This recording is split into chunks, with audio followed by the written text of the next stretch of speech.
প্রিয় দর্শক, আজকে আমরা আবার একটি নতুন ক্লাস নিয়ে এসেছি আমাদের কাছে, যেটি হলো উপনিষদিক ফিলসফি পার্ট 1। আমরা দেখেছি এবারে উপনিষদিক ফিলসফি থেকে এবারে সব থেকে বেশি প্রশ্ন এসেছে এবং এমন কিছু প্রশ্ন আমরা পেয়েছি যে সম্পর্কে আমাদের হয়তো জ্ঞান ছিল না। আজকের ক্লাসটি এমন একটি বিষয়ের উপর হতে চলেছে যেখান থেকে একটি প্রশ্ন এসেছিল। এবার উপনিষদ বেদের একটি পাঠ, বেদের 4টি অংশ, যথা মন্ত্র বা সংহিতা, ব্রাহ্মণ, আরণ্যক এবং উপনিষদ। আর বেদ 4টি আমরা সবাই জানি: ঋগ্বেদ, সামবেদ, যজুর্বেদ এবং অথর্ববেদ।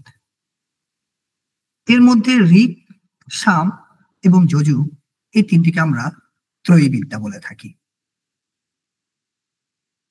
আজকের আলোচনা মূলত সামবেদকে কেন্দ্র করে। সামবেদ সামবেদ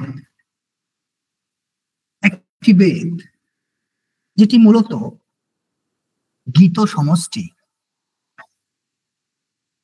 এই সামবেদে মোট 1820টি মন্ত্র রয়েছে, যার মধ্যে 75টি মন্ত্র সামবেদের নিজস্ব, বাকি সকল মন্ত্রই ঋগ সংহিতা থেকে নেওয়া হয়। তো সাম সংহিতার মধ্যে 1820টি মন্ত্র রয়েছে, যার মধ্যে 75টি মন্ত্র সাম সংহিতার নিজস্ব, বাকিগুলি ঋগ সংহিতা থেকে নেওয়া। এই ছোট্ট ছোট্ট কথাগুলি, ইনফরমেশন গুলি তোমাদের পরীক্ষার কিন্তু প্রশ্ন হতে পারে, তাই এগুলির দিকে ধ্যান দেবে। এই সামবেদ এমন একটি বেদ যেখানে তোমরা তত্ত্বমসি মহাবাক্যটি পেয়ে থাকো।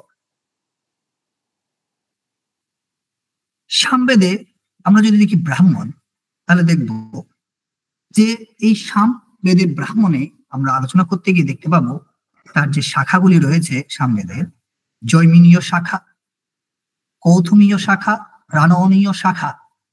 দেখো, এই শাখাগুলিও কিন্তু প্রশ্ন হয়। যেমন এবারে তোমাদের একটি প্রশ্ন হয়েছিল তৈত্রীয় উপনিষদ থেকে, যেখানে আমরা দেখতে পেয়েছিলাম শিক্ষা বল্লী, ব্রহ্মানন্দ বল্লী এবং ভিগু বল্লী ম্যাচিং দিয়েছিল তোমাদের। তাই এই শাখাগুলিকেও তোমাদেরকে মনে রাখতে হবে। এই জৈমিনীয় শাখা সামবেদের সাথে যুক্ত, কৌথুমীয় শাখা সামবেদের সাথে যুক্ত, রাননীয় শাখা সামবেদের সাথে যুক্ত। এবং এখানে যে যে ব্রাহ্মণগুলি রয়েছে, যথা তলবকার, তান্ডা, ছান্দোগ্য ব্রাহ্মণ, এবং আরণ্যক, ছান্দোগ্য আরণ্যক, উপনিষদ, ছান্দোগ্য এবং জ্ঞান উপনিষদ। আমরা আলোচনা করব এই ছান্দোগ্য উপনিষদকে নিয়ে। ছান্দোগ্য উপনিষদ আলোচনা করতে গেলে সবার আগে আমাদেরকে জানতে হবে যে উপনিষদে বেশ কয়েকটি কিন্তু ডায়লগ রয়েছে, সংবাদ রয়েছে। এই অংশগুলি থেকেও প্রশ্ন হয়েছে এবারে, এমনকি এর আগেও প্রশ্ন হয়েছে 2019-20 দিকে, যে যম এবং নচিকেতার মধ্যে সংবাদ কোন উপনিষদে রয়েছে। যদি কেউ এর উত্তরটি জেনে থাকো, তাহলে অবশ্যই কমেন্ট বক্সে উত্তর করবে যে যম এবং নচিকেতার ডায়লগ কোন উপনিষদে পাওয়া যায়। আমরা এখানে দেখব ছান্দোগ্য উপনিষদে কি কি ডায়লগ বা সংবাদ রয়েছে। যেমন শ্বেতকেতু প্রবাহন সংবাদ, অশ্বপতি ও সৌরব্রাহ্মণ সংবাদ, আরুণী শ্বেতকেতু সংবাদ, নারদ সনত কুমার সংবাদ, প্রজাপতি ও ইন্দ্র বিরোচন সংবাদ এবং ইন্দ্র প্রজাপতি সংবাদ। আমরা আরো কয়েকটা ইনফরমেশন নিয়ে রাখবো এই ছান্দোগ্য উপনিষদ সম্পর্কে। যেমন এই ছান্দোগ্য উপনিষদে আমরা উদ্গীত উপাসনা পেয়ে থাকি, অর্থাৎ উদ্গীত উপাসনার ধারণা কোন উপনিষদে পাওয়া যায় প্রশ্ন হলে তার উত্তর হবে ছান্দোগ্য উপনিষদ।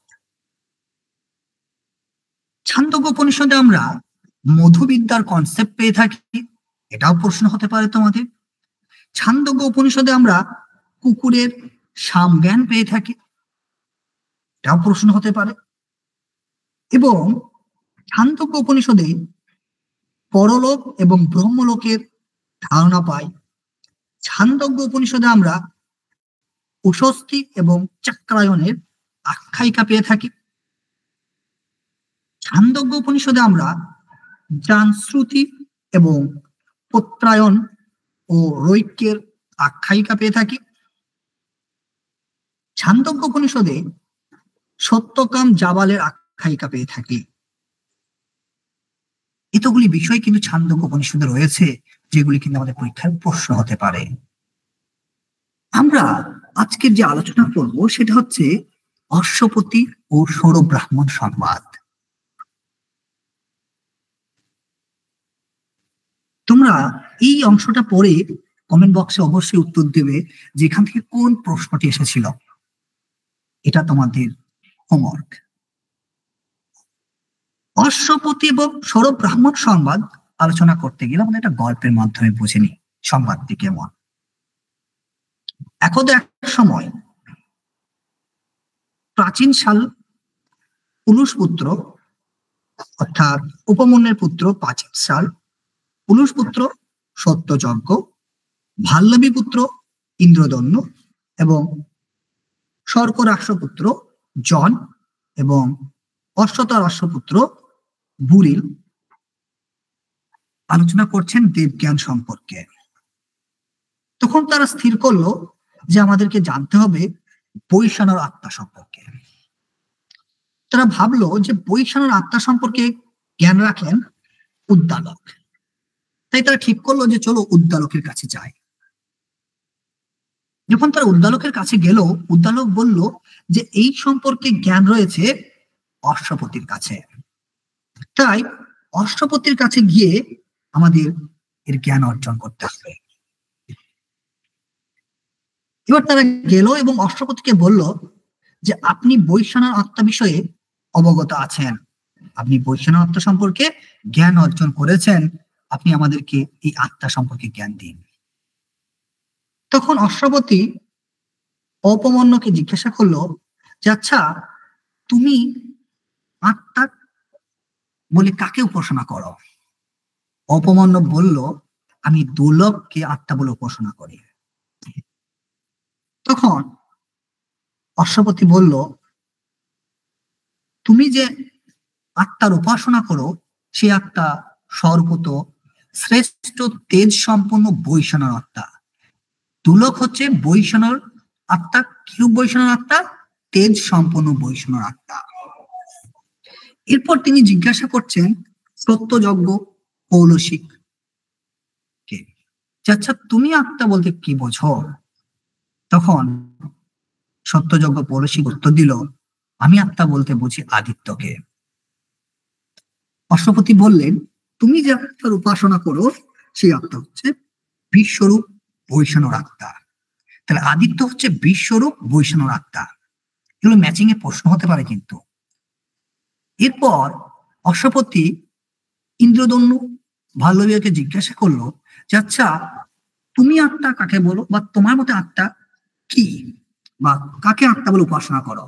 তখন সে বলল আমি বায়ুকে আত্মা বলে উপাসনা করি। তখন অশ্বপতি বলল তুমি যে আত্মার উপাসনা করো সে হলো পৃথক আত্মা বৈষাণর আত্মা। তারপর তিনি জনকে জিজ্ঞাসা করলো যে জন তুমি আত্মা বলতে কি বুঝো, বা তুমি কিরূপ আত্মার উপাসনা করো? জন বলল আমি আকাশ নামক আত্মার উপাসনা করি, আমি আত্মা বলতে আকাশকে বুঝি। তিনি বললেন অর্থাৎ অশ্বপতি বললেন তুমি যে আত্মার উপাসনা করো সে আত্মা হলো বহুল বৈষাণর আত্মা। তারপর বুড়িলকে জিজ্ঞাসা করলো যে বুড়িল তুমি আত্মা বলতে কি বোঝো? বুড়িল বলল আমি আত্মা বলতে বুঝি জলকে। তখন অশ্বপতি বললেন ইনি রয়ি বৈষাণর আত্মা, অর্থাৎ ইনি রয়ি বৈষাণর আত্মা, অর্থাৎ সর্বত সে রয়ি বৈষাণর আত্মা। তারপর উদ্দালক এবং আরুণীকে জিজ্ঞাসা করলো অশ্বপতি যে তুমি আত্মা বলতে কি বোঝো, বা তুমি কোন আত্মার উপাসনা করো? তার উত্তর দিল, পৃথিবী। তখন তিনি বললেন, তুমি যে আত্মার উপাসনা করো সেই আত্মা হলো প্রতিষ্ঠা বৈষ্ণব আত্মা।